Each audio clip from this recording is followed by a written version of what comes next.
Oke, di sini saya mau sharing tentang surat pemberitahuan persetujuan permohonan KPR BCA atau orang menyebutnya SP3K. Jadi surat ini saat kita mengajukan KPR ke BCA, jika nanti disetujui sama BCA, nanti akan dapat surat seperti ini ya. Ini saya punya saya sendiri dan saya KPR di BCA baru-baru ini.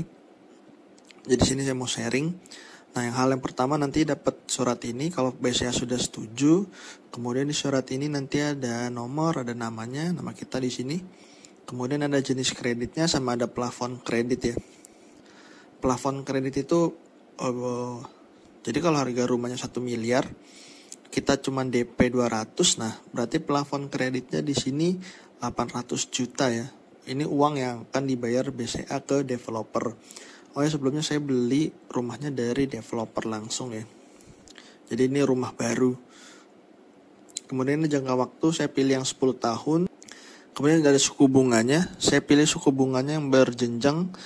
Jadi 4,25%, 7,55%, 9,55%. Nah, nanti efektif berlaku fix. Ini saya ngambilnya fix ya, bukan floating. Berarti bunganya ini akan selama setahun angkanya akan seperti ini. Kemudian ini ada detail angsurannya juga. Nah, ini ada detail angsurannya, ada angkanya sebenarnya nih. Sekian, terus sekian. Jadi untuk 3 tahun pertama, saya harus bayar yang ini, 3 tahun selanjutnya yang ini, 4 tahun selanjutnya yang ini. Kayak gitu. Cuman ini sebagai pegangan juga bisa seperti itu.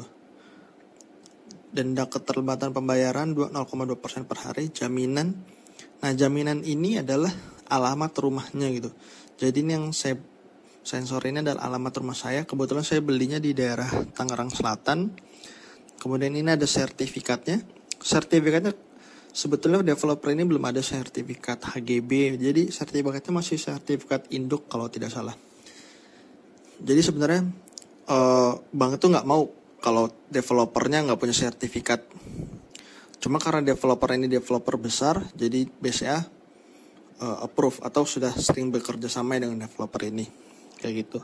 Ini ada IMB, kalau IMB udah ada ya pasti. Saya udah ada IMB-nya. Kemudian jenis dan nilai pengikatan jaminan, hipotek senilai. Nah, kalau tadi yang saya bilang tadi 1 miliar, BCA kalau kita punya beli rumah 1 miliar kita bayar 200, kalau yang di atas ini 800 juta. Kalau di bawah ini jadi si BCA itu kalau developer bilang ini 1 miliar, BCA biasanya bisa bilang di bawahnya atau di atasnya. Jadi dia bisa bilang nih harga hipoteknya biasanya di atas dari 800 juta. Biasanya dia tulis di sini 900, katakan seperti itu, 900 juta. Kayak gitu. Nah, ini yang di bawahnya notaris, jadi kita nanti dikasih tahu notaris yang akan mendampingi kita saat akad. Nah, ini kemudian ada biaya-biayanya, jadi yang mau beli rumah juga harus tahu bahwa kita nggak hanya bayar rumahnya saja. Kita bayar asuransi, provisi, terus ada bayar notaris juga sesuai tagihan notaris. Ini biaya administrasi di BCA 500.000, ada biaya provisi 1%. 1% dari plafon kredit ya. Nah, biaya tersebut harus disediakan nih saat kita mau kredit di bank BCA. Nah, di sini di SP3K ini ada beberapa hal yang penting. Tadi suku bunga sudah saya jelaskan. Kemudian nanti ada pelunasan. Jadi kalau di BCA nanti kena penalti sebesar 2%. Kayak gitu. Kalau kita pelunasan sebagian atau pelunasan seluruhnya. Seperti itu. Nanti ada penaltinya 2%. Ini nanti kita bisa tanya sama orang BCA yang menghubungi kita gitu.